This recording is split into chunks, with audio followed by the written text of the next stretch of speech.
Welcome to Scoop on Order. Happy Monday, Spring Ball Eve. A lot of guys had the microphone today. A lot of guys had a lot of stuff to say. We're going to get into that. Devin Brown might be my new hero because he called out the media and a lot of the negative fan base. So I really appreciate that. Good job by you, Devin. We're going to get into all that. As always, if you guys enjoy this content, please leave us a like, click subscribe. Also, click the little alert bell. You see the little the like button, that subscribe button. Those are huge, and that little bell is right next to the subscribe button, as that graphic denotes. Those are huge for growing our channel. Shout out where you guys are watching from. Shout out who you guys are watching with, and to help me out, let me know how you watch the show. Do you guys watch on your TV, your iPad, your computer, your phone? Do you guys like to do the audio version that you can get on Apple podcasts, Spotify? It's on every major podcasting platform. If you guys have not subscribed to our audio format, that is a huge help to us. You can do it through Spreaker, Apple Podcasts, Spotify, Podbean, Amazon, basically any podcast format that exists, you can get it on. So I appreciate you guys. I'd love to see how you guys digest the show. It helps me make it better and better for you guys. As always, this will be a huge show tonight because you guys made it one. We're going to bust Michigan wide open again. Talk about some of the people that got Iron Buckeye today, which is the highest rank you can get for winter conditioning. And also there's a Golden Buckeye and some more information that we're getting minute by minute. With that being said, Nevada, Josh Gattis is a ratchet. We knew he was a ratchet. And now he's turning on the big bad Wolverines. It's kind of beautiful to see, something that we projected, something that is happening due to a nasty, dirty rumor that has been spread about him from people in message board land. Your thoughts on the whistleblower for Michigan football, and how much worse can this get when people that maybe were, I don't know, they left the program, they've been tied to this thing, they may or may not have been complicit in it. What is your reaction to it, and what else do you know? Well, we've been hearing about Josh Gattis, as you're aware, for a long time. You know, we've heard stories about Gattis being dissatisfied with Michigan. Story about Gattis has basically been going around, kind of sharing information that he's had of kind of the malfeasance that was going on at Michigan during his time. And apparently, he was like hunting this to the Michigan site, specifically the Michigan rival site, and they just would not run with it. They won't go with it despite him handing it to them. So when we heard about it, we're like, oh, let's definitely talk about this. But Josh, according to Helping Technician, Josh has been contacted by the NCAA, which really makes this kind of spicy because now it gets real. Now it's moved from message board, Twitter land, social media fodder to what do you know and when did you know it and who do you know it about? But Gattis apparently has kept the receipts. I have not seen. If we had them, we would share them. We would put them up on the screen. You'd be reading them right now.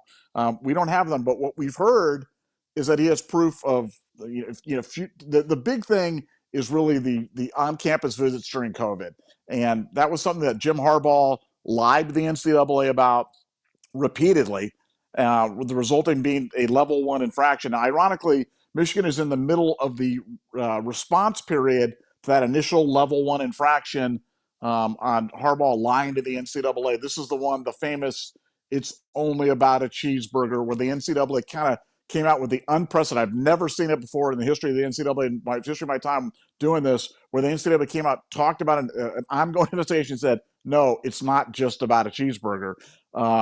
But Gattis has evidence of more on-campus visits during that time. Obviously, there were some irregularities with the admissions program. I don't know how serious that is or how serious it isn't or what was going on with that. But the on-campus stuff I know was verboten, and Michigan was doing it. They were doing it over and over and over again. And Gattis has got the thing, and Gattis now is officially moved into whistleblower status. And he may be the guy that absolutely blows the lid off this thing for Michigan. We've been waiting to see who it's going to be, and it very well could be Josh Gattis. So buckle up. This is about to get even spicier than it's been over the last few months. It's about to get even spicier. Yeah, I think it's going to be very fascinating to see. Do people that have their coaching careers kind of hanging in the balance being attached to this? Do they go after Michigan? Are they people that I don't know. I think it's going to be because there's a lot of careers that are kind of in the balance here. If you're tied to this, I think you want to get as far away as you can from it. What did you know? Again, especially if you're a play caller during Michigan's time, under this investigation. I think it's going to be real touchy. I mean, again, Mike McDowell's the head coach of the Seahawks now. Josh Gattis has moved on. He's flamed out everywhere he's went since he's left Michigan. But, again, it's dirty. It's ugly. I think when you're somebody that doesn't leave the school on great terms, the fan base can attack you. And, and there's a vile rumor about him and Xavier Worthy, the kid that just broke the combine record, that's been going around as the reason why he decommitted from Michigan. Again, I don't know how true that is, but it's a big rumor. It's kind of like the Connor Bedard, Corey Perry rumor, but I don't give any credence to it, but it's something that's talked about. And, there's a lot of times these rumors are either completely true, completely made up, or somewhere in between. And the fuel from the message board world and the internet world and the innuendo world can really carry it, and it can hurt a guy's career. Again, I don't think Josh Gattis is a good guy at all. I think he's a scumbag from everything I've been told. But hey, he's coming out swinging. And again, I don't think he's very smart. Because I think when you address some of that stuff, you give oxygen to it. I think it's better just to be intelligent and just let it lie and let it stay a rumor forever. Because when you address that stuff, I think it just gives it credence, and it emboldens people that are some of the dumbest human beings, some of the worst human beings in the world. Again, the guys that live on internet land that spread lies about people that are completely fictitious are the dumbest, most worthless human beings in the world. And there's a lot of them. And again, they live in Ohio State land, they live in Michigan land, and they're just not worth giving oxygen to. If you don't give them oxygen, they just choke and they just end up on the island of misfit toys talking to themselves, which is fine. But Nevada, we're getting into spring ball eve, couple practices coming up. Your thoughts on where the team is? What are you excited about these first few practices? No pads. So again, people can say that these practices aren't really that meaningful because they're not in football pads, but I think every practice is very meaningful, especially at Ohio State, especially when there's a lot of competition at positions. What are you looking forward to hearing about tomorrow in these first few practices that Ohio State will be having before they go on spring break? Well, if anybody hasn't had the opportunity to listen to the comments today, I don't want to miss anybody, but they had Emeka, they had Trey, they had Donnie, they had Devin Brown, they had Will Howard, and I was absolutely in awe of what an impressive group of young men this was. I mean, wow. Do yourself a favor, listen to the interviews, this is as impressive a group of kids as I've ever seen at Ohio State. With all due respect to your great 06 team and some of the great teams that have been there, man, this is an impressive group. I mean, a lot of times with teams, you look at it and you're like, well, where's your leaders? And you want your leaders, not just to be holler guys. You want your leaders to be your best players have got to be your best guys. And those are the special teams. And what you've got here is you've got a group of really, really elite players that are also just unbelievable human beings. And, listening to Will Howard today, boy, was he impressive. And the way he, utilized, it was we and us and the Buckeyes. And I mean, he is fully all in, understands the expectations, fully embracing it. Devin Brown came out with an epic blast on people saying that he was going to be transferring. And, and it's funny because I read, some people were talking, oh, Devin's talking blank. And I'm like, he's saying is I'm not transferring. And I don't know how that gets translated to talking blank, because I loved it. Devin Brown may never contribute in a meaningful way, or he may be the next great quarterback at Ohio State. But in terms of, me being a fan, I could not be a bigger fan of a player than I am of Devin Brown. He's everything that you want in an Ohio State football player, and he's clearly elite. He may be snake bit. He like I said, he may not ever get a chance, or he may never, fulfill the chance, or he may do great things. I don't know. But in terms of being a great representative and role model and a type of player that you want in your team, man, he's all that. And let me tell you what, in a 15-game season, you're going to need the backup quarterback. You're probably going to need the third-string quarterback. So Devin Brown's going to play big minutes for us one way or another. And, wow, we're in good hands. I mean, we're in good hands with Donnie, and Trey Henderson's probably going to be a inspirational speaker when he's done with his long NFL football career. And Emeka could be a CEO of a Fortune 500 company. Just a really impressive group of young men. And I think that's the thing that I'm most, excited about, is just seeing this really, when you're seeing something special. You know it when you're watching it, when you're experiencing it, when you're part of it, this 2024 team is something very, very, very special, something that comes around very infrequently, and I'm going to soak it up and enjoy every minute of it, because you're witnessing history, and don't miss a minute of it. Only looking to the end, because the journey is going to be a lot of fun along the way. This is a dirty rumor that we have to address from Shof Steel Workshop. Again, you guys can't buy my love or bribe me, but Shof Steel Workshop is literally making me a knife, like a blacksmith. It's Valerian steel. It's used to cut off the heads of my enemies. I don't really have any left at this point because they're all dead, but he is the man because he's actually building me a knife, and I'm very excited about it. He said, and thanks for being a Scoop Ultra member, here's a rumor: watching Buckeye Scoop makes you a million times more intelligent and good looking. And he said, laugh my FAO. You guys know what that means. That is not a rumor. That is 1,000% fact. It does make you better looking and much more intelligent. And if you're single, much more desirable in the mating pool. So I'm telling you, watch Buckeye Scoop. I appreciate you, man. You're the best. I had to put that on there because that is absolutely hilarious. And he is building me a knife. So again, of all the great things I've ever gotten in my life, a knife is going to be awesome. That being said, Devin Brown's quote was one of the most epic quotes I've ever read, ever heard.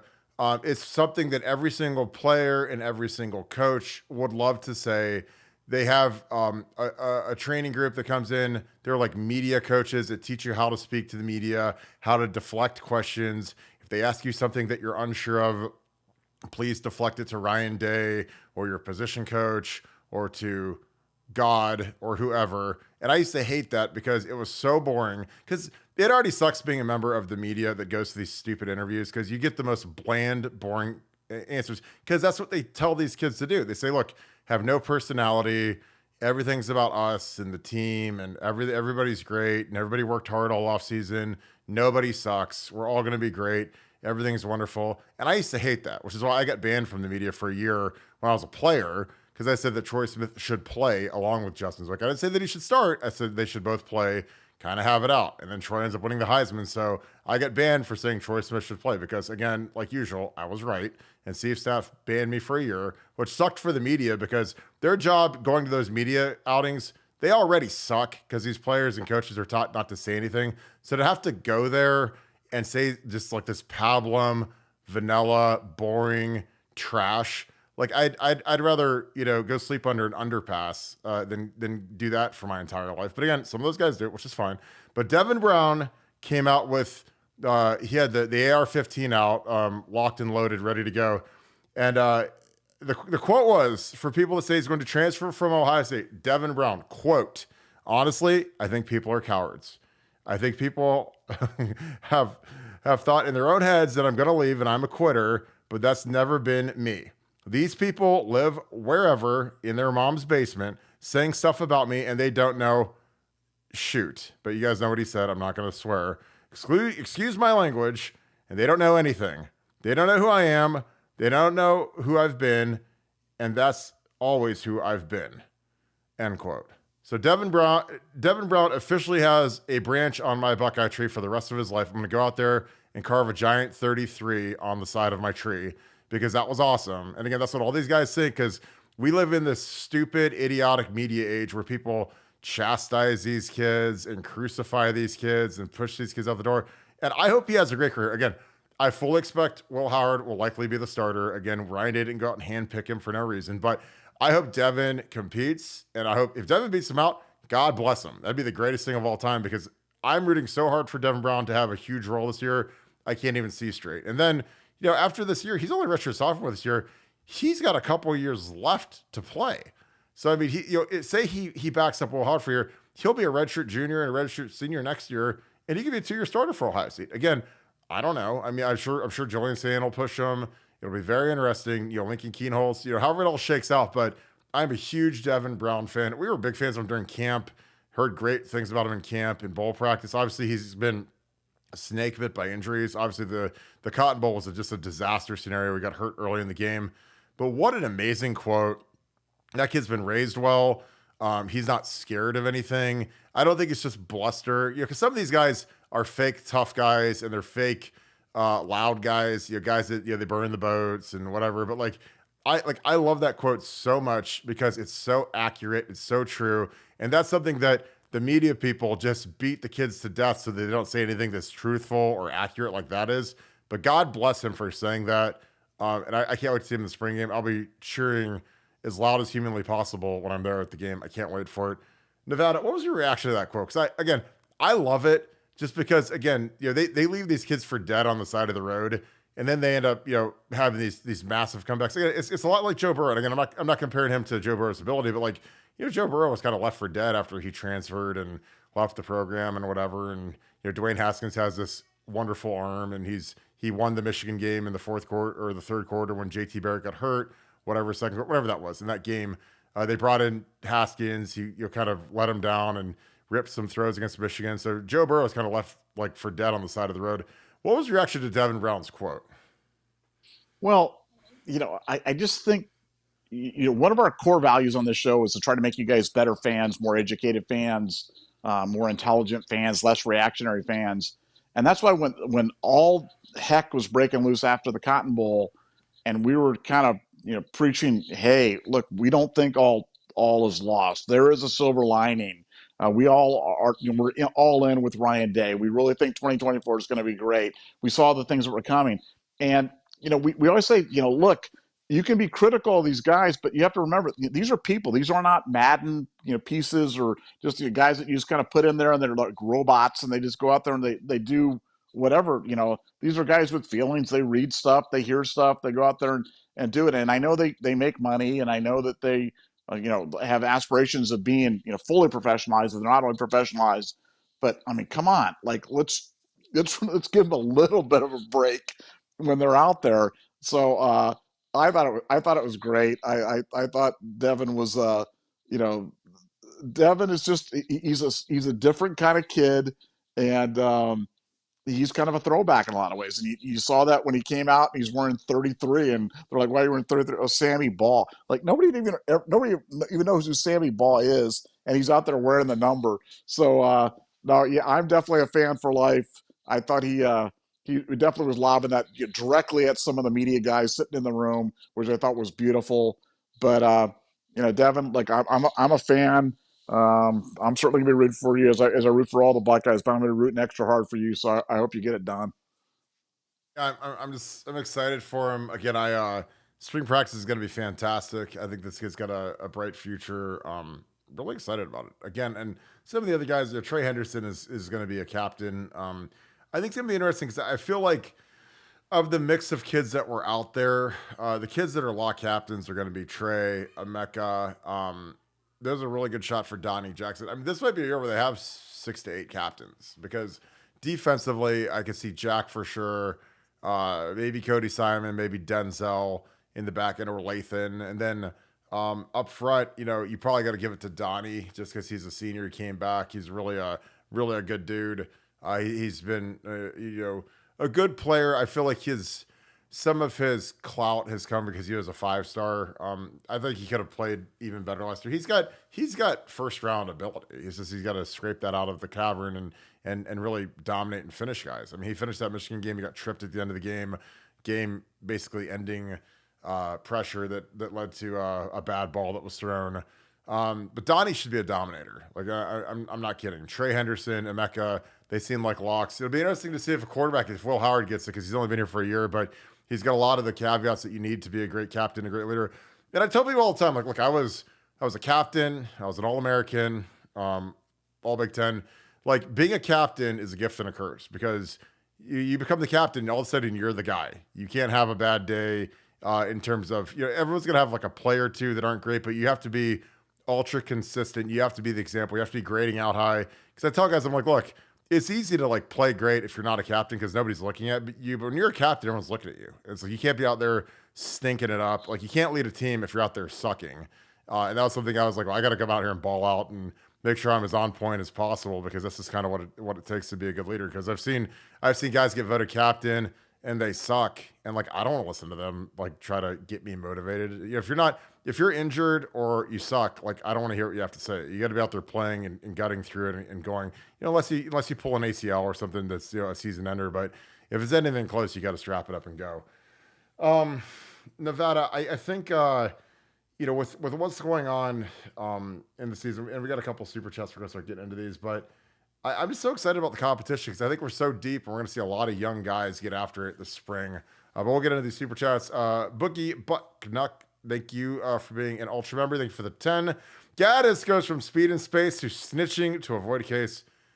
I love this show so much I can't even speak. Like sometimes you guys say stuff that's so hilarious that like I can't even like my mind like melds because that is absolutely hilarious that you nailed that. That was his thing at Michigan, speed and space to snitching to avoid a case. Nevada, that might have to go on a t-shirt, but I don't think Josh Gattis will be relevant long enough by the time the shirts are out. Yeah, I mean, Josh Gattis, it is funny how it's the old enemy of your enemy is your friend. Because there's few, I mean, I don't like Josh Gattis. I don't find anything about him, admirable or impressive. So I like I said, I'm not going to try to sit here and talk about him like he's some sort of, valiant hero. But it pleases me what he's doing. It pleases me that he's going to, help burn down a program that look, here's what you have to ask yourself, and I'll throw this out. I mean, I know the Ohio State fans know this, but I know we have Michigan fans out there listening. My question for you, Michigan fans, is: do you believe all of this is just some coincidence? Like all of these allegations, the Harbaugh level 1 infraction, first one, the cheating scandal with Connor Stallions, the Chris Partridge firing, the Josh Gattis allegations, the Juwan Howard assaults on opposing players, an attempted assault on the strength and conditioning. I mean, I could go on and on and on. Do you really believe that everything's okay in your athletic department? Do you really believe that this is just boys being boys? This kind of stuff goes on every day. Everybody has advanced scouts going out and cheating. Every basketball coach takes a swing at opposing coaches. I mean, this is just no big deal. Do you really believe that? Or maybe is it sinking in that things aren't right? Things you're being run. Your athletic department is rotten to the core, run by a guy, Ward Manuel, who clearly has lost control and needs to go. And you need to gut the entire athletic administration and start over. I think it's the only answer you can come to. But are you really? It's the last question. I'd love to hear people in the chat talk about that. Like, do you really believe this is just all it's just some happy coincidence that everybody's making up all these stories about 47 different things wrong with the Michigan athletic program? So I'd love to hear the answer, but that's it. No, I think that it's really interesting because again I take a fire hose to the whole operation just given on how trash it is right now. But I think that like Ward Manuel's gone. Like the hockey stuff hasn't broken yet, but that'll break next. The basketball stuff is all out. The football stuff is going to be out soon. I mean, what an idiot. Like, I mean, that guy, and they named him the head of the college football playoff committee. Like, in what universe does that make sense? I mean, the fact that he's still holding that position is insane when his program just committed the biggest cheating scandal in the history of college football. So, again, I don't know what's wrong with these people that do this stuff, but I know that NCAA people are exceptionally stupid just because I've dealt with them, I've studied them. They're just dumb. They don't know how things work. They create these idiotic calendars that these football coaches have to kill themselves to live by, like signing day in the middle of bowl practice, in the middle of recruiting, getting ready for playoffs. Like it's like summer official visits. Like they add all this stuff to these calendars now, and it's insane. So when when all this stuff goes on with Michigan, nothing surprises me when they name a guy who's got his entire house is on fire. And they say, you know what? Let's make him the head of the fire department as his house is burning down. That's what they did with Ward Manuel to make him the head of the playoff committee. It's absolutely insane. Got an interesting update. Tim Drevno is not being retained by Eric Bieniemy out at UCLA. Very interesting name. He worked with Chip Kelly. He was the offensive line coach there. Again, the only reason I'm bringing this up is because he was a really good line coach with the 49ers. He's the guy actually coached at Michigan for Harbaugh initially. And he's the guy that, with Joe Philbin moving on, he would make a lot of sense to come to Ohio State as an analyst. So again, I don't know if that happens. I don't know if he's on good terms with Chip Kelly, but he's the guy that I monitor, because again, a lot of, some of these coaching moves are getting made. This is kind of really late in the game. If that guy's out there, I'd at least interview him if I was Randy, because Joe Philbin's gone, and I think they like having kind of that senior analyst guy. And a few years ago, he was an analyst for UCLA before he was promoted to offensive line coach. And again, folks, like how this works is if a guy loses his job and he can't get a comparable job at a comparable level, a lot of these guys will take an analyst job for a year just to kind of hang out, make a couple $100,000. It's in coaching, it's just like you just come to kind of keep your name in the hopper, keep your feet warm. That's what Joe Philbin did last year. Joe Philbin showed up, didn't have an NFL job. He'd been an NFL line coach with the Colts and the Cowboys and whatever. Didn't have a job when the chair, when the music stopped for the musical chairs. And all of a sudden, he ends up at Ohio State for a year. I think he had some impact. I'm not sure how big of an impact, but this is an interesting name to watch because I think that, Ryan, in a perfect world, when you're building out your coaching staff, I think the optimal solution is to have an offensive line coach and then kind of have that analyst guy that can help just in case, because it's twofold. You have an extra set of eyes on the offensive line who's a veteran guy, and this is a guy that Chip Kelly obviously trusts because he hired him as the offensive line coach. But in addition, should Justin Fry get another job elsewhere, you'll get a head coaching job, you have somebody in the bullpen who's already in the building who you can evaluate. Now, I'm not saying that he could potentially move into Justin's spot, but I don't think it ever hurts to kind of get like a little test run with a guy, kind of like what they did with James Laurinaitis last year. James Laurinaitis obviously is now the full-time linebackers coach, but Ryan Day got a good hard look at him last year, in the building. How hard does he work? Is he on the grind? Is he impressive? Is he not impressive? And I think that that's something that Nick Saban started. I think it's very prudent to have the kind of the bullpen model where you have some of these analysts, like he had Lane Kiffin, he had Sarkisian. Those guys were fired. They didn't have a job. They came in as analysts, making a little bit less money because they were making huge buyout checks from USC and from I think Sark was at USC too, actually. And then all of a sudden you've got these guys you can pay them a little bit of money. They're still getting their buyout deal. And then all of a sudden when somebody moves on, like Michael Oxley or whoever, then you've got somebody in the building who you can promote to the coordinator role or the position coach role. So interesting name, Tim Drevno. I'd keep an eye on that. A couple more super chats. Donald and Karen Rossbuck, thank you for the 5. Thank you for being a Scoop Ultra member as well.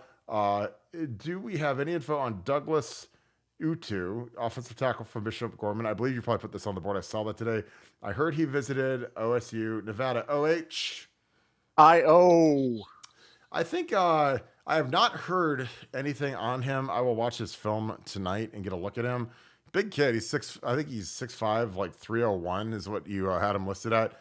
5-star kid, which scares me to death because he's not from Ohio. So unless we bring back Grades Studoir, I don't know if we're going to be able to get that kind of guy because we haven't gotten one since he left. But we had some success at Gorman with Haskell Garrett, E.A. Gayote, the kid that ended up transferring in from SC, didn't have much of a career. Obviously, Tate Martell, he transferred out, went to Miami. So we've had a few kids from Gorman, not much success from Gorman. I wouldn't hold my breath on this kid, but it's worth a crack. Haskell was an All-American. But other than that, the other two guys didn't really pan out at Gorman. Nevada, have you heard anything about Douglas Utu? I mean, I heard of the player. I just don't know if it has a legitimate interest in Ohio State, but I've got a great Gorman contact who can fill me in completely on that. And I can find out if it's legit or if he's just kind of clout chasing by talking about Ohio State, visiting Ohio State, listing Ohio State. I can get the rundown on that pretty easily. Yeah, and like we just, we've been top 3 for how many 5-star tackles in the last 2 years, and we've struck out on all of them. So again, I don't get my hopes up unless it's a kid like Carter Lowe who's in state. It's tough because kids that are from that area, I believe would end up at Southern California or maybe Texas, given the NIL money. But again, this is my opinion. I've always had this theory as a player and as a coach that the bigger they are, the more likely they are to stay close to home. Like when you look at the guys at Georgia, like Amarius Mims and some of these guys, like they're not from Ohio or Nevada. They're from the South and they end up at Georgia. So it's not anything we can do unless we move Columbus's campus to the South. Like we're not going to get some of these bigger dudes. Mark Curley, thanks for the deuce. That's an emoji. I've been stupid enough to actually read this like it was a question before, but it says video game controller gives a thumbs up and says GG. So that is actually an emoji. I've learned that. I've learned my lesson, but I appreciate you, my man. Thank you so much. James Lessick, Both of you guys are great. When are you coming to Youngstown? Ooh, I love Youngstown. Love to see you up here at MVR or the Lake Club. I gotta go see my boy Sam Cavelli and go to Cavelli Enterprises. And I gotta go see my boy David Penterick. David Penterick is a Youngstown Country Club guy. Him and his lovely wife Janet are they're royalty at Youngstown Country Club. I, however, belong to the Lake Club. So Ed Moransky, who is a Michigan guy, treats me like his son, and he's one of the greatest human beings in the world. So I proudly am a member of the Lake Club. It's the only country club I'll ever belong to because he gave me a lifetime membership for free. Because I am not a golfer. You guys know my checkered past around golf courses, so I don't really plan on being around those very often. But Big Ed is a great dude, and a lot of he takes great care of Youngstown State University. Jim Tressel, just an awesome dude. It's an awesome place. It's a beautiful country club. I love Youngstown. I went to many Youngstown State Penguins games. I tell people, and they think I'm insane, Youngstown State football games are more fun to go to than Ohio State football games because in the little suite areas, it's bring your own beer or drink, whatever you want, bring your own food. So like when you go to the suites in Youngstown, you get to eat basically the greatest Italian food in the history of mankind. And like if you go like Ed Moransky's suite, he has the highest end liquor you could ever dream of. So it's awesome. And those guys know how to party at Youngstown State games. So go Penguins. And I'd love to get up there soon. Nevada, have you ever been around Youngstown?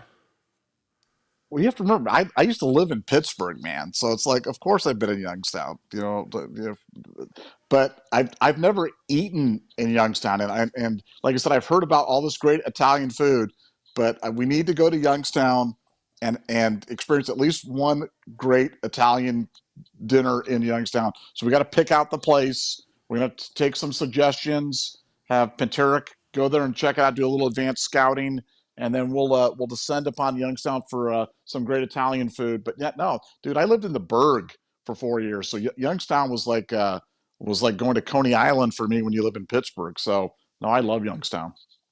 We go to Station Square because that's right across from David's office, and I like Cafe Capri. It's excellent. Honestly, I'll tell you what, like the food at the Lake Club is top shelf, and it's just an awesome place. So I got to get up there again soon. Pooh Beard 12, thank you for the 5. Loved seeing Marvin and Nemeka working with JJ on the Monarch. Next man up. I know we've heard it here before, but JJ seems like he means business. Nevada OH. I-O. Yeah, I don't know what else to say about JJ. JJ is an absolute animal. He's here for business. He is all business. He's a kid that he doesn't party. He's not interested in going out. He's interested in grinding. And again, that's like, near and dear to my heart because that's the kind of guy that I want on my team. I want a guy that he's just obsessed with being great. And I think he's a guy that's he's gonna have a big impact this year. I think they got to get him operational as fast as possible. And I'm just really excited about him. Like I think he's a kid that I've met him a bunch of times. I met him down in Naples. I met him up here a few times. He is just a dream kid. He's the kind of kid that you wish you could recruit 85 of those guys and you'd probably never lose a game just because of his mentality, the way he was raised. His trainer, I talked to his trainer, he worked out with his trainer a lot, obviously when he was down in Miami. He ran a ton of hills. Like that was like a big part. It's kind of like the Walter Payton, Jerry Rice thing. Like Jerry Rice famously ran that big long trail up elevation in San Francisco. That he used to run like it was like a 7-mile hill every single day. And most guys like Ricky Waters tried to do it and he about died going like halfway up. And Jerry had sprinted every single day. That's kind of what JJ would do, except there's not a lot of hills in Florida. But they ran it so his legs are impossibly strong and powerful. And so when Mickey Marotti had him doing some of these tests, they put him on these Aerodyne bikes or the Rogue assault bikes that, if you guys do CrossFit or you guys do Rogue Fitness, they've got this big bike with the fan in the front of it. And they kind of test everybody to see what kind of power output they can do in a certain amount of time, if it's like a minute or whatever. And JJ slaughtered everybody. Like it was like an adult, like it was like Rich Froning versus children, basically, for you guys that are CrossFitters. So he's a special dude. He's pure grind. I'm so excited for him. I couldn't root harder for a kid than I do JJ. We were on it first. We said JJ is going to be, one of the best players we've ever seen, and here he is. So I hope you guys enjoy it, and you guys remember that we had it first because we've been talking about JJ for a long time on here. Nevada, your thoughts on JJ and the impact he's going to have on the offense? Well, it's just fun listening to the other guys talk about JJ because they talk about him in almost like hushed tones. And one of the comments which I thought was interesting because I'm pretty sure it was Emeka who was talking about JJ, but he's like, he's the quietest person that I've ever been around. He doesn't say anything. He just balls, and it was just so funny because you've been talking about how JJ is all about football. He just got his nose down, but to hear another player talk about how he's like the quietest kid that he's ever been around, that's not a characteristic that you normally find with big Marmaduke wide receivers. Is the quietest guy around, and JJ is definitely he's a special kid, special talent. But the other guys, the players know who the players know, and when you ask them and they're using words like freak, super freak, stuff like that, then that he's special. And for him to do that, as a true freshman coming in here and just kind of earning those accolades, I mean, he's going to tear it up. He's going to have just an absolute monstrous year this year for Ohio State, and it's going to be fun to watch for sure. And I played with Calvin Johnson in Detroit, and Calvin was like that. Calvin didn't say 8 words, and he was the most physically gifted human being I've ever been around. And that dude was like the LeBron James of the NFL, and he had like a 45-inch vertical. Like we did vertical testing the one summer, and he cleared like the entire thing. And everybody else was just trying to, I was like 31 inches, and he just jumped up and like touched the top, and he could have probably gone more and had him raise it up even higher, but he was already at like 45 inches, and he's like, I'm good. And it wasn't like he was dying and straining to do it. He just like leapt up like he was shot out. Like it was like he was like the tree. It was like we were all just like regular people jumping off concrete, and he was like at the trampoline park and like it's like doing and like, but he didn't talk. Like a lot of these, there's some of these guys, they're just quiet. Like Julio Jones is a quiet guy. Andre Johnson, Calvin Johnson, they're monsters, but they're quiet. Quick shout out, South Florida Express went down to Houston. They're big fans of Buckeye Scoop. They're big time supporters of Buckeye Scoop. Those guys went down and they cleaned everybody's clock. They swept all 3 age divisions. They have a young team that is like 7th and 8th, and they have a 9th, 10th, and then they've got the senior team, which is mostly junior, senior. But if you're a superstar sophomore, you'll be on there. A couple guys to really, really pay attention to from South Florida Express, if you are an Ohio State Buckeye football fan, Jamie French and Vernell Brown really, really, really, really love Ohio State. And I'm talking about like love Ohio State. And those 2 guys are 2 of the best players that have ever played at South Florida Express. So South Florida Express has had, J.J. Smith, Brandon Ennis, Carnell Tate, Amari Cooper, Teddy Bridgewater, like first rounders, the kid from the Ravens, Zay Flowers, who went first round. These guys have had some monsters. So when they talk about how Vernell Brown might be the best athlete they've ever had, that's insane. And then Jamie French is like the next. Basically, he's like a hybrid of Carnell Tate and J.J. Smith. So he's kind of like if you mix the 2 of them together. He's not as big as J.J., not as smooth as Carnell, but he's like kind of that. But he's like just a freak of nature athlete. And they're both great kids, but I'll tell you what, man, the thing that's amazing about having this kind of bullet train that we have going from South Florida to Columbus is that kids, these guys get up here like, what's it like in Ohio? Are there cows everywhere? Are you living on a farm? Do you take a tractor to school every day? And these kids are like, no, man, it's great up here. It's awesome. Like downtown's fun and a lot of stuff to do, a lot of pretty girls. So when guys like Edison, Tate, and JJ are like, it's sweet up here, and we love the culture. We love the facility.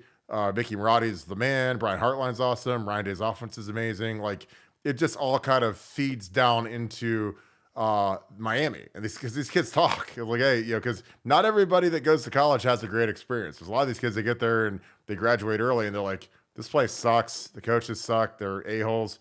These guys get up to Ohio State, man, they love it. So keep in mind Jamie French, Vernell Brown, because those guys are awesome.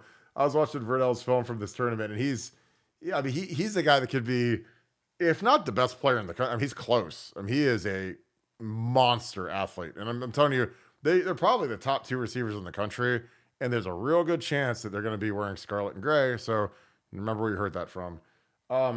Nevada, let's see if we get any more super chats. I think we're getting low. What are you excited about in terms of the offensive line? Because that's the thing that I think everyone's kind of dying to know.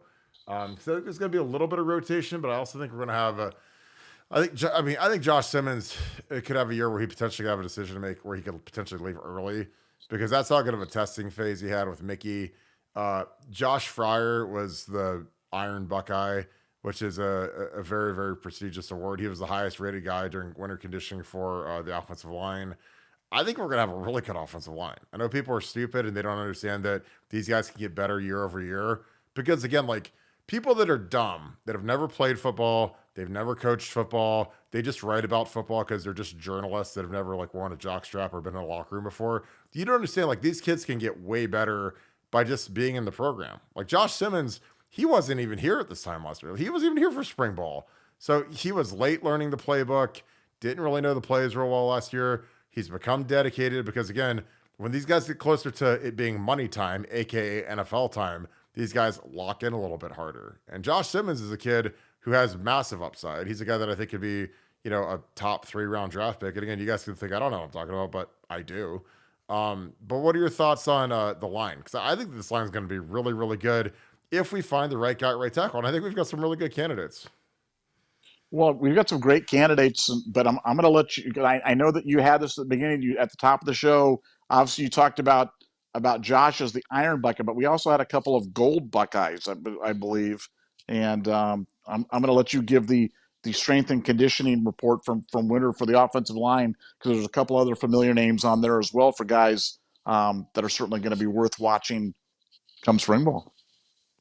I mean, it's George Fitzpatrick hit it. I believe, I think Devin hit it. Devin Brown. Luke Montgomery did not get it because that was the guy that I asked about. He did not get it. Carson Hinsman got it, which was interesting because Seth McLaughlin did not get it.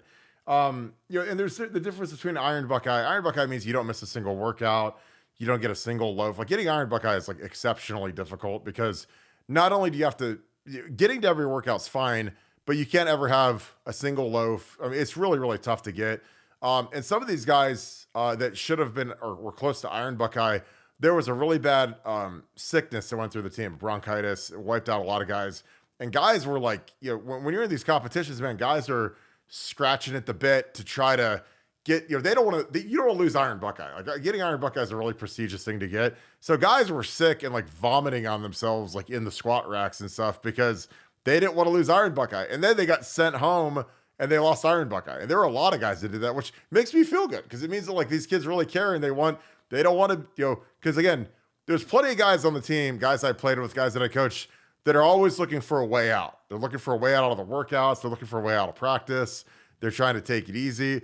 There's a lot of guys, when you've got a really competitive roster, and again, that is probably the most underrated part about having a really, really strong, deep roster, is that guys can't miss much time, man. If you miss much time, like if you're, say you're Jaden Ballard or somebody and you decide you want to, you pull a hamstring or something, like you might never play again, because JJ Smith might take your reps or one of these young freshmen is going to take your reps or, if you're Dallin Hayden and you tweak an ankle and then they put James Peoples in and all of a sudden he tears it up. Like, I mean, these reps are hard to come by now. So, I mean, especially when there's a loaded roster, because not every roster is loaded. I've played on bad teams, thin rosters, and it's a totally different dynamic, but this is the deepest roster I've ever seen at Ohio State. I mean, the quarterback room, like imagine Will Howard tweaks an ankle or a shoulder, and then Devin Brown gets to step in with the ones and he just tears it up, which he could do easily.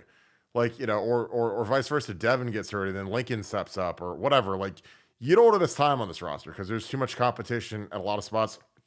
I think that something that people don't talk about enough with these position battles is that it's not just who's the best player, it's also who stays healthy. Because sometimes, like, my spring year in 2004, I lost the right tackle battle because I had shoulder surgery in January. I missed the first week of spring trying to get back from it. And then, I wasn't in like great shape because, you can't you can't lift heavy when you've had your shoulder reconstructed. So I could run and I could do cardio, but like from a physical standpoint, I wasn't as strong as I needed to be just because I couldn't push weight because I had a shoulder surgery. So then I get back in there, and then my first scrimmage, the first week, I get my ankle sprained, like almost broken. So then I missed the rest of spring. So I literally practiced out of 4 weeks. I practiced for 1 week and lost the job. And again, it's nobody's fault but mine because I just happened to get hurt. But it is what it is. That's kind of how how the breaks are sometimes. But I think it's gonna be real interesting to see how these guys push themselves through injuries, because again, not many of these guys are established now. I'm talking middle tier of the team. The top tier of the team, there's a lot of guys that are established. Guys like Jackson or JT, Tyreek, like those guys don't need to do much in the spring. Those guys can go get it in a little bit, but they don't need to be, Ryan Day and Mickey Maradius run. If they're not going to put the screws to the seniors that came back for one last run, because you don't risk those guys getting hurt. You want to get them in shape and you want to make sure that they improve on where they were last year, but you don't want to put the screws to them because they don't need that. They don't deserve that. They could just as easily be getting drafted into the NFL and, making way more money than they do even with NIL. But again, guys like Kenyatta, guys like Caden Curry, Hero Canoe, those guys need to go play, and they need to go play a lot of reps, and they got to get the screws put to them basically every day to see what we got there. Because do we need to go to the portal and get another D end? Do we need to go find another D tackle? Like what, when we audit this roster after spring and we've got our kind of our war chest stockpiled and guys hit the portal, what positions do we need to supplement? Like corner looks great. Safety looks great. But again, you're only, a sprained ankle away or an injury away from it not looking great. But as of right now, it's the deepest secondary I've ever seen at Ohio State. So I think it's going to be really fascinating to see these position battles, how Ryan Day manages it, how they manage the reps. Because if there's certain spots that are wide open, like right tackle, like will linebacker, I am pushing and kicking and screaming to get in those spots. Like I don't want to be the backup Mike linebacker, the backup left tackle or left guard. Like I want to go win that right tackle job, and I want every rep I can there. And I think that's going to be the mentality for a lot of these kids. Hold on. Let's play a little game. Let's have a little competition. Let's have now, guys. This isn't a setup. We didn't do anything about this in pre-show, but we're gonna have a little competition where we're gonna predict the starting offensive line for the first game of the season. Okay, and you get 1 point for you get a guy right, and we'll see who gets the most guys right in the position starting, and we'll make it for some reasonable stakes like a extra large Donato's pizza or something like that. But if Nevada can beat the All-American by predicting the offensive line, I want to hear your starting line from left to right. And I understand you may get waylaid by injury or whatever it is. So you're taking a shot here in early March on the starting offensive line left to right, game one for the 2024 season. You go first, and then I'll go second, and we'll record these, and then we'll review this for posterity when the season starts. I think week one is obviously Josh Simmons, Donnie. That's the easy one. Seth McLaughlin at center, Josh Fry at right guard, and then I'll say Luke Montgomery at right tackle. Okay. I'm going Josh Simmons. I'm going Donnie Jackson. I'm going Carson Hinsman at center. I'm going Josh Fryer at right guard, and I'm going George Fitzpatrick at right tackle. Those are my predictions, and we'll see who's right. Large Donato's pizza, which I like. I love that. I'm a big fan of that. I like the crispy little thing that are beneath. I know it's a chain. I know that's probably a thing, but I mean, like, I don't get Donato's pizza where I'm from, and when I come to Columbus, I like Donato's pizza. That's fine. I'm good with that. You know me, man. Do I get to pick where I get to eat if I win or no? No. You get Donato's pizza too. So because then it's a win-win for me. It's a win-win. It's a win-win. Either way, you get to eat some pizza. Well, yeah, exactly. This is actually kind of good. Let's do. I think D-line is already set. We'll both agree there. Who's your starting tight end at week one? I'm going Jelani Thurman. No, really? Yeah, Jelani Thurman. He started the bowl game. Exactly, man. He started the bowl game. I mean, come on. That's not a crazy talk. No, I mean, I just think it's gonna be G. Scott for like the ceremonial thing. I don't think he's gonna be, because he's the senior or he's the old guy or the old head or whatever. So I imagine it'll be G. I don't think he's the best tight end by far. I think Kazmarek might be better. I mean, I think Jelani has more talent in his big toe than that rest of the room has in their entire bodies. But Jelani's got to turn the light bulb on. And again, I don't know how well coached that room is because I watched him last year and the coaching was terrible. So there was a massive drop off after Kevin Wilson left. So that's what I worry about with that room. But I think G, just because I've seen the senior thing before and he was the number 2 guy last year, that seems, and again, sometimes I don't pick the guy that I think is the best guy. I pick the guy that I think they're going to pick to play. So No, but let's talk about that just for a second, okay? Because again, I feel like we kind of tiptoe around it. It's kind of the elephant in the room, and like we've talked about in the past. We've talked about Parker Fleming. We've talked about Cory Dennis, Keenan Bailey. Okay, Keenan Bailey, tight end coach. Ryan Day loves him some Keenan Bailey. He does, clearly. He does. Like I think he extended him. He extended him when Ryan was handing out all the money here in the offseason. Why? I'm really asking you why. Why you're the All-American, you're the player, you're the captain, you're the guy that coached at Ohio State. Just give me the reason why. I really want to hear your take. I have no idea, because when there's no market for somebody, I don't know why you'd pay for somebody. Because again, he did the same thing last year. Like he extended Parker Fleming, and Parker Fleming doesn't have a job. He's been out of work for 2 months and nobody hired him. He's not an analyst anywhere. Obviously he's making $500,000 to sit on his couch and eat bonbons, but most of these guys, they go work as an analyst somewhere. They go do something to kind of stay in the mix, kind of go prove their worth. Because Parker Fleming, there was a time where he was a wide receivers coach and quarterbacks coach, and he worked with Everett Withers, so I'm surprised he's not at Temple. But Ryan, I don't know if Ryan has a guilty conscience when he makes a bad hire and he ends up saying, well, I feel bad. He's got a young kid, and we're gonna pay him for an extra year because he stinks and whatever. Because again, you don't need to extend guys that don't have options. Like again, we've had people that aren't talented around us, and we didn't feel the need to go out and give them a raise because they have no market. It's absolutely stupid. If we cut them loose, where are they going to go? Nowhere. Are they going to make more money? No. So again, Cory Dennis he's a friend of mine. I like Cory a lot. He's an analyst at Ole Miss, and a guy in general, you'd think a guy who's a quarterbacks coach at Ohio State would get a job where, he'd be a quarterback coach at Akron or Kent State or Utah or somewhere, but he got an analyst job. And again, it's not the end of the world. I think Cory's got a lot of talent. Obviously, he coached CJ Stroud, whatever. But I think that, you kind of are what your options say you are, so when we let some of these coaches go, I don't know. It's like there were people that were freaking out about Todd Finch or whatever his name is leaving and going to LSU. He's been an analyst for the last 3 or 4 years. I feel like he was kind of a guy that Ryan Day had in the building to kind of glad hand Cory along. Because Cory was Cory wasn't put in a great situation to be the quarterback's coach at such a young age at a place like Ohio State.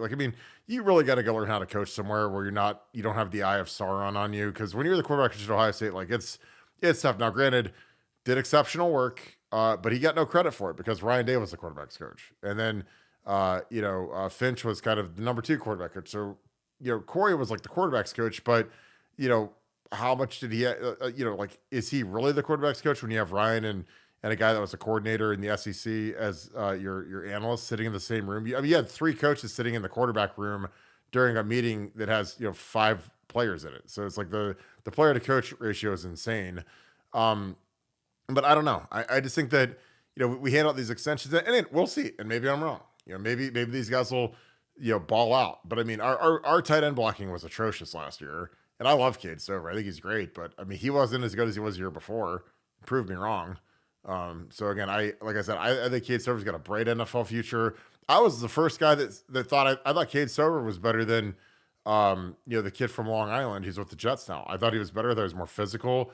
But I also know that Kevin Wilson knows how to teach guys how to block. Because he's an O-line guy, and Wilson's forgotten more about football than Keenan Bailey knows. But that's just my opinion. And again, I'm not the most popular guy in the world because I tell the truth. I don't just use Pablum because he's not a source of mine. So a lot of the media guys that puff these guys, it's because they're their sources. Like these guys are not my sources. So I can actually be honest when I talk about these guys. So again, we'll see. And maybe I'm wrong. And again, every coach has bad hires. Like Jim Tressel had bad hires, Urban Meyer had bad hires, and Ryan Day has bad hires. Like you're not going to bat 1,000 hiring people, but some of these guys, they're just, in my opinion, worthless. But again, prove me wrong, because your tight end coach should be your best recruiter on the entire stuff, because it's the easiest position on the entire football building to coach, because you coach one guy and he's not that important. So you better be the best. He should be like Brian Hartline in terms of recruiting, and I don't really see it. But that's my opinion. Your opinion, Nevada? Well, no, I have a similar view, and I was just kind of curious if I was missing anything. But I'd be remiss if I didn't recognize the unbelievable job that Day has done in building this staff. And he's talked about prioritizing recruiting acumen above all else. It seems like maybe with this one position that maybe he's a little wide on, but maybe he'll prove us wrong. But the recruiting momentum that Ohio State has right now, I mean, we could go through the list of guys, the 25 and 26. I mean, it's like a who's who of every top safety, cornerback, defensive lineman. It's like Ohio State has unleashed a holy terror on the recruiting world right now. And as good as the Ohio State recruiting has been in the past, and as good as the recruiting was under Urban Meyer, now that they fully activated NIL and they understand how to do it, they understand how to raise money for it, they understand how to target it, and now you've added a third elite recruiter in James Laurinaitis to go along with Tim Walton and Brian Hartline to go along with your other guys. I mean, we could be going into I've always said we're in the golden age of Ohio State football, then the platinum age of Ohio State football. We could be going into the double gold platinum age of Ohio State football from a recruiting standpoint, because it seems like we're in on every top kid in the country right now. And I fully expect a few of them to pop here shortly. And it's really, I know we become kind of jaded to recruiting because things can change, guys can change their mind, NIL can change things. But at the end of the day, it's not the X's and O's, it's the Jimmys and Joes, and you got to get those guys on campus. And it seems like Ohio State is in on as many top kids as I can ever remember, and that's really exciting. Yeah, I mean, the recruiting is insane right now. There's going to be a ton of guys coming up to practice this week, tomorrow. And again, like it's Ohio State has always been a really hot brand, but when you add these SFE kids to the mix, man, it makes it like ultra hot in Miami and in South Florida. And then you throw in the flux that Alabama's in, because Bama's always a real hot brand under Saban. Florida's kind of a dumpster fire. I think Miami, Mario Cristobal, can be kind of a goof, but I think he's a good coach. I mean, he waxed us when he came here, and they were tough. And that, Panay Sewell, Oregon's a much tougher outfit than they were 15 years ago, 20 years ago. They play pretty tough football. That's going to be a challenge out at Allston Stadium this year. But I think that, winning and stability are the two kind of, those are the two, sniper rifles that you can get, if you want to be accurate in nailing these recruits. Like that's what it takes. You got to win, you got to be consistent. And I think that having Ryan Day, again, people can say whatever they want about Ryan Day, but he's young, he's had massive success, and he's done great at Ohio State. And he turned down, NFL inquiries this offseason. Again, I was always worried about that Patriots job, and there wasn't really a sniff there, and I know that Kraft liked Gerard Mayo, who played there and whatever and was working for Belichick, but I think he's a complete idiot for not hiring a quarterback developer. And Ryan Day, again, the only two guys that are in the same kind of S tier of quarterback developers, in my opinion, right now, are Lincoln Riley and Ryan Day. And if you put a gun to my head and say who's the better developer of a program, it's Ryan Day. It's not even close. So you go watch SC's defense last year and tell me you guys would want to see that vomit in the horseshoe. You wouldn't.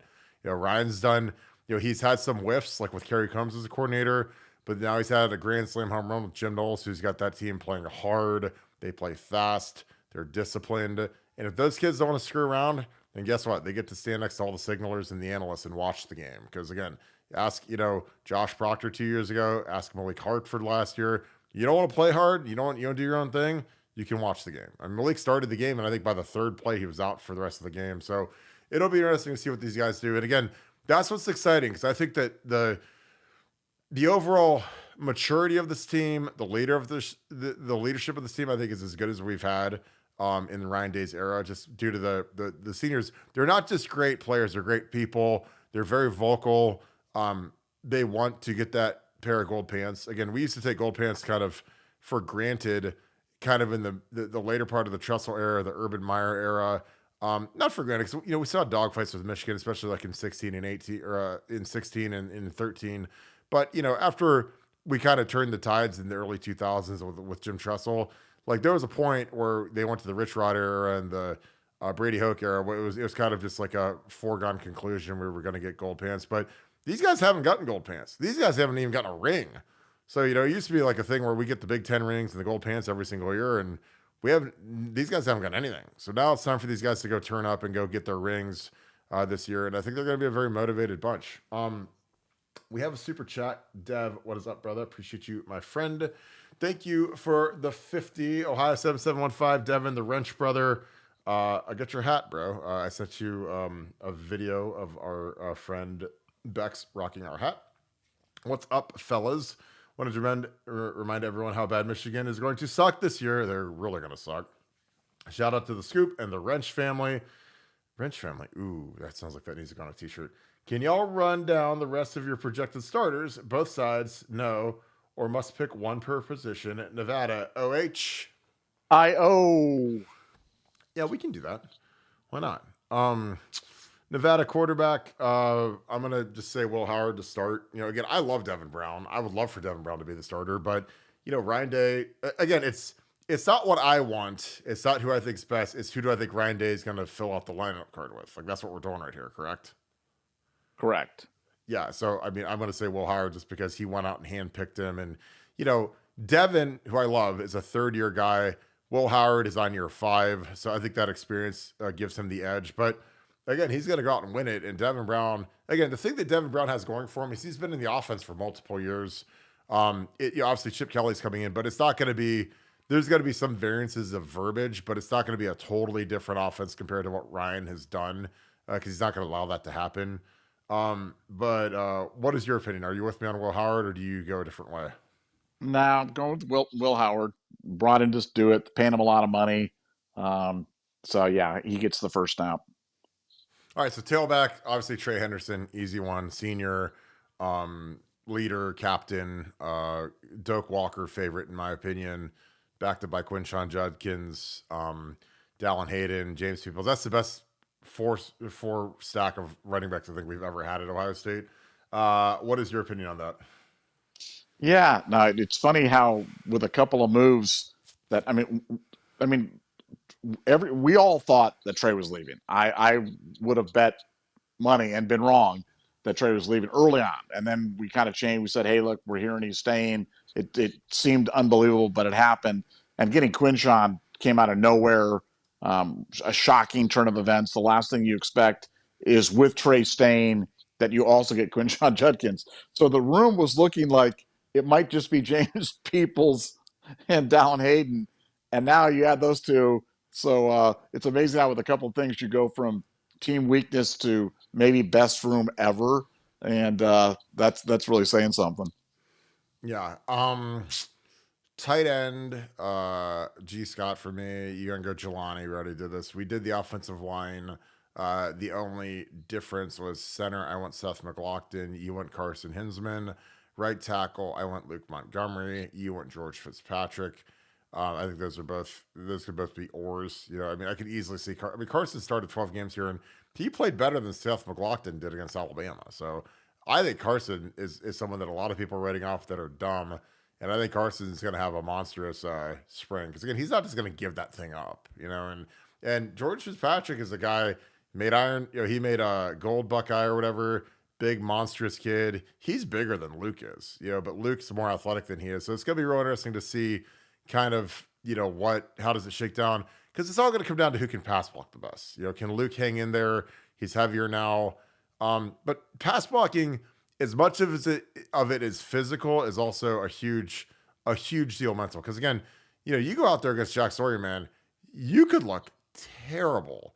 And I've seen guys that get smashed in practice, and then it's like compounding interest. It just keeps getting bigger and bigger and worse and worse. And I mean, I had guys that I played with that were 5-star guys that everybody thought was going to dominate and they're going to be great. And they show up to Ohio State, they get waxed in one-on-one pass rush, they get waxed in drills, especially in pass protection. They give up sacks. They get, it's so obvious that they're over it, and it just compounds and they never recover. Like I've seen guys that they're so bad in pass protection when they first get to Ohio State that they never shake it. It's like they get the itch and then they can never clear their mind of it. Because again, the thing about it is, sports, as I'm not telling you anything you don't know, Nevada, especially with your one of your kids being a goalie, a very high level goaltender. Like mental is just as important as physical. Because some of these athletes that are high level athletes, they get their heads and they're never the same. That's something you gotta have amnesia. You gotta forget stuff. And again, it's not because you don't care. It's just because you can't turn one bad play into 5 bad plays. And again, that is really real, especially when you have to go look at Jack Sawyer across the line from you and JT Tuimoloau, because those guys can ruin your entire week in one period of practice because that's how good they are. Receiver. Hold on. I just want to say one more thing. And you of all people, and we've talked about this before, but you of all people know how impressive it is that Carson Hinsman started as a freaking redshirt freshman at center at Ohio State. That's impossibly hard to do. And for him to play, I mean, I thought he did a incredible job last year. I've seen worse centers at Ohio State for sure.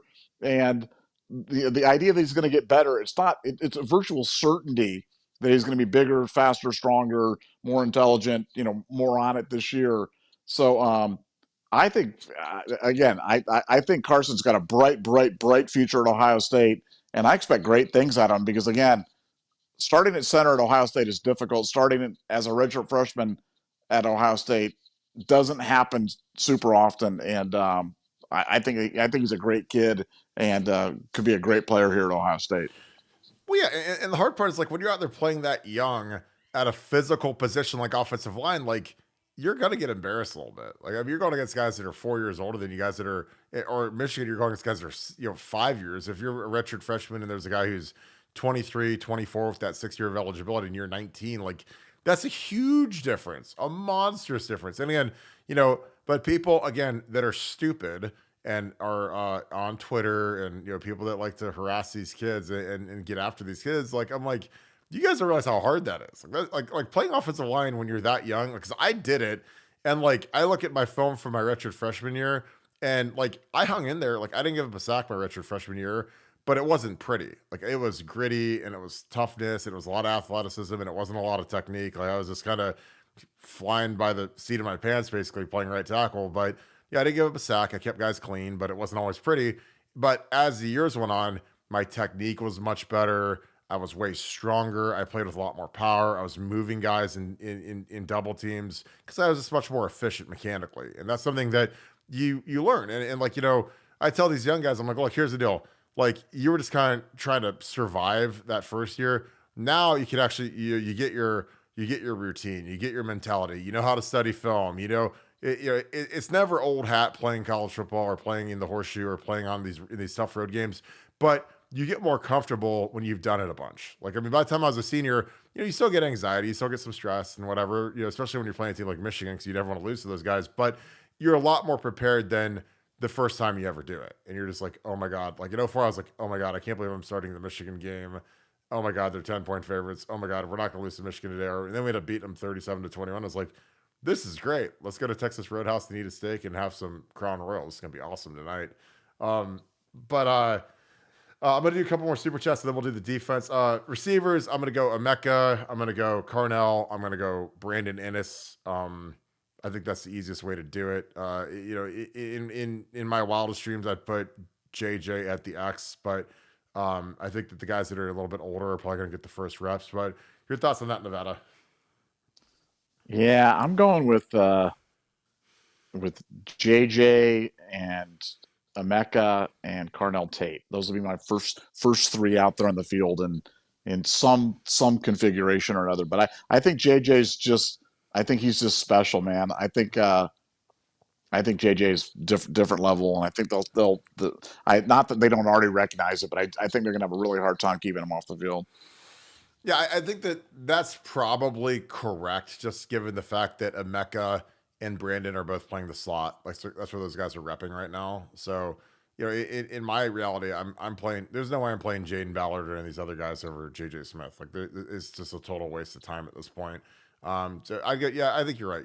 I'm going to switch to JJ, Mecca, Cardinal, because when you have Brandon and Emeka both playing slot. I don't know if they want to move Emeka outside or if he wants to play outside, but that could change the math, obviously. But I know right now, like Brandon's backing up Emeka at slot, so that'll be interesting to see what that does. A couple more super chats, and we'll go to the defense. Sean, thank you for the 3.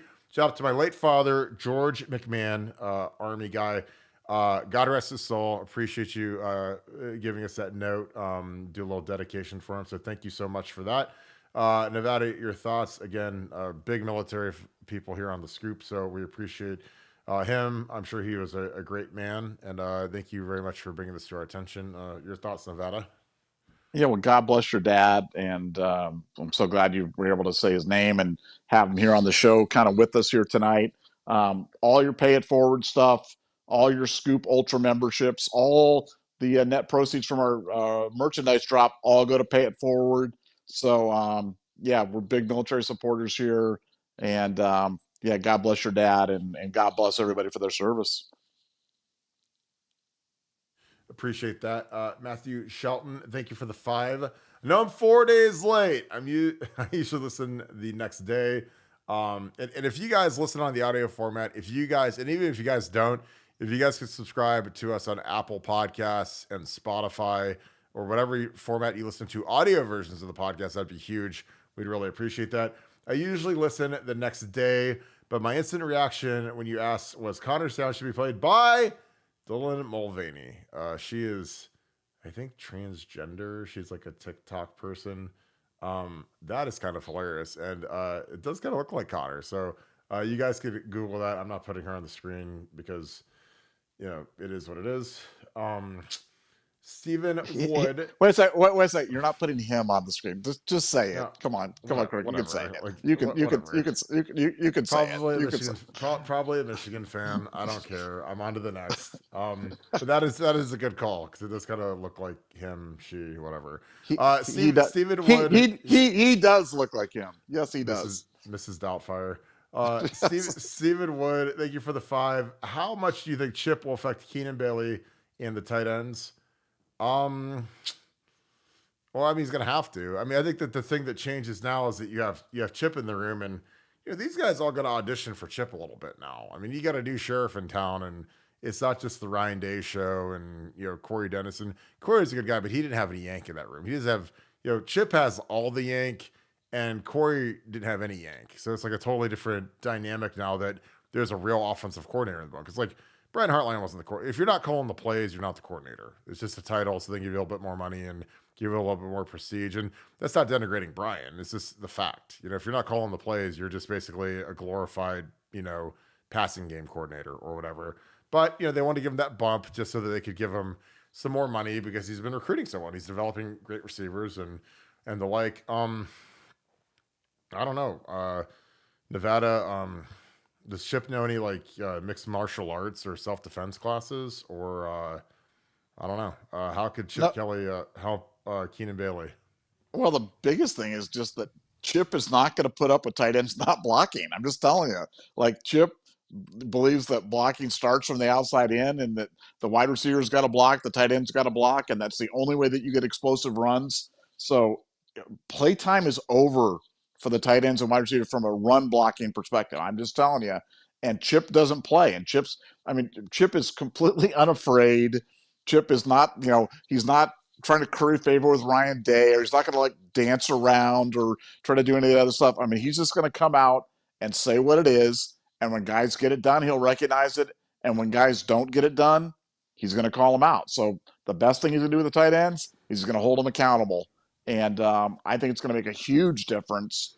And I think, as a result, we'll see way more explosive runs than we have in the past few years, because the blocking on the outside has been in steady decline over the past few seasons. But I think that changes in 2024, and that will be the Chip Kelly influence. Yeah, I mean, because Chip wants to run the ball, and again, I say it all the time, but guys, like, it's if you want to like be a real teammate, go block for these running backs so that you can go score a bunch of points. Because again, like to get the big time yardage, you have to block the perimeter. Because you can block everybody. The 5 offensive linemen can block everything perfect, but if you don't hit any of the safeties or in the corners, then all of a sudden, magically, there's going to be a free hat right in the box, and you're going to get 4 yards, which again, it's stupid. Tora Akeem the Dream, what is up, brother? I will give you a ring tonight. Sorry, I missed you last night. Thanks for the 20. As always, appreciate you, man. Thanks for being a Scoop Ultra member. Thank you for being one of the Wrench brothers, along with Dev. Kirk, stay golden and strapped up. Love and respect to Nevadabuck. In all honesty, after the Missouri game, I thought we were done for. But our fortune has been phenomenal. It should come with Pat Sajak and the wheel. I like that. The wheel of fortune has spun very much towards us. We have not hit bankruptcy, and we've solved all of the puzzles. I just, again, like people that are smart listen to our podcast, and people that aren't smart don't listen to our podcast, because I just think that when we did the post show of that Missouri game, it sucked and people were upset because we laid an egg and Missouri acted like they won the Super Bowl because Missouri's never won like a real game in their entire lives. They're used to playing in the Alamo Bowl and these trash games. So to beat an S tier brand like Ohio State in a major bowl game, like that's probably the biggest one in program history. And for us, it was kind of just a culmination of bad luck, and again, we thought Devin Brown was ready to roar and have a huge game. We thought that the offensive game plan was great, but it's a lot like a race, like a car race. Like, so if we go to qualifying and we see Lewis Hamilton is running a scorching fast qualifying time and he gets the pole position and he's dialed in and he's going to dominate the race. And we're real excited about Lewis Hamilton because of whatever. It's his home track and he's got a great feel for it. And he's won more there than anyone in the history of the world. But then like his engine blows up on the 5th, lap. Like that's kind of what it was like. Like when Devin, sprains his ankle in the beginning of the game. And then all of a sudden, we got to put in a guy who's never played before, who doesn't know the plays. Like, it was like the plane hit the side of the mountain. So again, like, does that mean we're idiots? Like, would you say, oh, Kirk, you're an idiot because you said Lewis Hamilton was going to do awesome in this F1 race and you're so dumb? And I was like, well, yeah, I didn't think his engine was going to blow up. Like, you can't predict everything in life, but that's kind of what it was like. Like when Devin sprained his ankle, you had to put Lincoln in a terrible situation, a freshman kid, and he wasn't even here at this time last year. He didn't get here till June. So he had no spring football. So, in training camp, he's not getting any reps with the real offense because he's basically, preordained that he's going to redshirt because you already have Devin, and you already have Kyle McCord competing for that spot. So, he was in an impossible situation. So, we're not going to come off the top rope and make Ryan Day walk the plank off of a worthless game. And our faith was rewarded because we had the greatest offseason in Ohio State history. Again, in my wildest dreams, if you said we're going to get Chip Kelly, all these guys are going to stay, we're going to get Quinshon Judkins, Seth McLaughlin, all the other transfers that we get, Caleb Downs, for God's sakes, I'd say there's no way. And again, that's why, you got to stay even keel, guys. I'm telling you, I know everyone wants to jump off the top of their house when we lose a worthless bowl game, but hey, I've been there. Sometimes it's not your night. But the program is strong. Our NIL game is strong, and it's getting stronger. So I'm really excited to see what these guys can do. Nevada, again, Akeem, thanks for the 20. Akeem thought we were done after the Missouri game, but we've had such a great run. Your thoughts on our livelihoods since the Missouri game and even during the Missouri game? Well, look, I've said this many times, but if you take nothing else from this show, if you never take any other piece of information from the show or knowledge from the show or insight from the show or anything, just remember that Nevada said to you, whenever there's something bad happening, always look for the blessing. Always look for the silver lining because it's always there. And I truly, truly, truly, truly believe that. Um, I don't know if it's a spiritual, metaphysical, scientific, whatever you want to talk about it, but there's always a blessing there, no matter how bad the disaster is. You can look for it. And with the Cotton Bowl, it was going to take a disaster to kind of jolt Ohio State NIL. It was going to take a disaster to maybe keep some of these kids coming back to Ohio State, to make Ryan make the coaching changes that he needed to do. So it all had to happen that way. And so, I won't say it was predictable, but we did predict it, because when stuff like that happens, man, there's always going to be a reaction the other way that's a positive one. And we've certainly have seen that, in abundance, this year. And that's really, really a good thing. And, I just think the Cotton Bowl could have been the best thing to happen to the Ohio State program in a long time. And as crazy as that sounds, I really believe that, because I think it set us on a trajectory for some sustained success for a very long period of time. And the train doesn't seem to be slowing down anytime soon. Yeah, I mean, again, I think the worst thing is, could we have won that game 24-17 or something? Like, do all these changes happen? Do our players satisfied going out with a win? Do they decide? And again, we had pretty good intel that a lot of these guys were going to be sticking, but I don't know. Like I just feel like everything happens for a reason. Where we're at now is this is as excited as I've ever been for spring ball outside of when I was a player. And I'm just really excited to see the direction that this team heads in. Dev, what is up? We're going to finish up your thing as soon as I finish up your super chat. Ohio State 715, thanks for being an Ultra member. Thank you for being a wrench brother. Thank you for being Devin and being an awesome dude. Any word on Georgia offensive tackle in the portal? I know no moves till spring ball, but potential. I don't think he's a huge point of need. I think that they're going to kind of wait and see if there's that. I think they're going to wait twofold. How does it look during spring with Luke Montgomery, George Fitzpatrick, Tigra, and then how who hits the portal after that? I think that's going to be the thing that's going to be really interesting to see, because again, I think that if one of these guys grabs the ring and they win the spot, great. You don't need to go to the portal. But I think that there's going to be better players than that guy in the portal. I looked at him a little bit, and he played last year, but he's mostly special teams, field goal guy. He wasn't a starter. And again, he's probably going to want NIL money. He's probably going to want a guaranteed spot as a starter.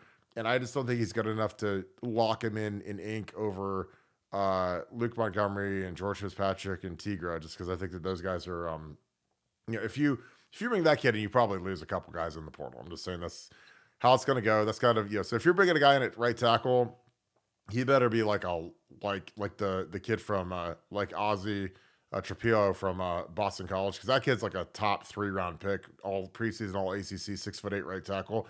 I'd bring him in, but again, we reported on BuckeyeScoop.com that that's less likely because Bill O'Brien retained the offensive line coach. He's a legacy at Boston College. There's a lot of moving parts there. So again, I don't see it happening. Nevada, we could finish up Devin's question about the depth or the starters. D-line, I think it's pretty much a lock. Jack, JT, Hamilton, Ty Hamilton, and obviously Tyleek. I mean, obviously there's no discussion there. You agree? Yeah, I think those four are, and that's a really good defensive line right there. Really, really good. Yeah, that's as good as you're going to see around Ohio State. Linebackers, I'm going to go Sonny Styles, Cody Simon. Do you switch out CJ Hicks, or what is your thought there? No, I think that's it. I think it's got to be Sonny. It's going to just be a wrecking ball closer to the line of scrimmage. I think CJ and Gabe Powers will play a lot, but I think Sonny's going to get the first snaps, and obviously Cody, you can ink him in. I think he could have a postseason recognition type of year at Ohio State. I think Cody's going to be that good. Yeah, I think he could be all Big Ten easily. The back end corners are easy. It's Denzel Davison, nickel, Jordan Hancock. Juster safety, I'm going to say Caleb Downs. Bandit is going to be Lathan Ransom. So I think that's not going to be any disagreement, I'd imagine. Yeah, I mean, look, the only wild card really in that whole discussion right there is Lathan's health, and I think should be fine. I mean, by then we're talking about fall, so we've got a long way to go there. But short of anything, on that front. But no, I think and that again, that's a heck of a defensive backfield as good as we've had in a long time. Yeah. So there you go. Again, this is an easy year to do it because there's, out of the 22 spots on offense and defense, there's like maybe 5 that are there's some potential dissension. But I mean, a lot of these guys are just locked in, barring injury or some sort of catastrophe. So, well, it's a good show tonight, Nevada. Broke the Gattis stuff. Any final thoughts? We'll wrap this thing up. Yeah, just Gattis, man, the whistleblower. Who knew that the whistleblower was going to be the guy with the biggest mouth ever at Michigan? I guess it's fitting. I guess it's fitting that he's really the Michigan man with the big mouth, is ratting out Michigan. So it couldn't be more. It couldn't be more poetic. East meets West, and Yin meets Yang, and Josh Gattis is the final straw that sinks the Michigan ship, and couldn't happen to nicer guys. So thanks, Josh. No, it's the greatest thing ever. I absolutely love it. And again, hey, bad stuff happens to bad people. So that being said, as always, thank you guys so much for kicking in with us Monday night. We'll be back again at 7 tomorrow. If you guys will do us a huge favor, we always ask you to subscribe to this page, like this page, everything that we can do to help grow this thing is all because of you guys. Again, we appreciate you guys so very much. Again, you guys are just such great people. If you guys could add our audio formats, again, search Buckeye, Morning Scoop on Apple Podcasts, Spotify, basically every podcasting format would be fantastic. That would be a big help for us as we grow this channel. Again, we appreciate you guys. Leave us a 5-star review on those podcast formats. Leave us a like. Spread the good word on the YouTube format. Again, I believe the podcast is best viewed on YouTube, but if you guys are driving along, it's great to download as well to your phone, and you can automatically download it to your phone every single morning. So we appreciate that. As always, if you could leave us a like, those are huge. Click the little alert bell. That alert bell is awesome. Again, I get a little ding on my phone. I've got an alternate YouTube account just to make sure that it works, and it works every single time. So it's awesome. Shout out who you guys are watching the show with. Again, I love seeing the different dynamics, the families, the friends. I had people outside of town hall tell me that they were checking out the show, and it was really cool over this weekend on Saturday. Shout out to Bobby George. We had a great dinner at Mandrake. We had a nice business meeting, so he's the best. If you guys haven't checked out Town Hall in Mandrake, you got to do yourself a favor and check it out. It's the best place in Columbus for nightlife. So I appreciate Bobby, and thank you for all that. Again, thank you guys for all you guys do. If you guys haven't joined BuckeyeScoop.com, now is the time. It is Spring Ball Eve. It's about to get crazy, and it's about to be really fun. We're going to have some big updates for you guys. So, as always, we appreciate you guys so very much. Thank you so much, Buckeye Nation, and thank you, Scoop family. I will talk to you guys tomorrow at 7. First day of Spring Ball will be in the books, and we'll have all of the deets in on what was going on in practice. That being said, thank you, Buckeye Nation. Thank you, Scoop family. I'll talk to you guys tomorrow. Go Bucks.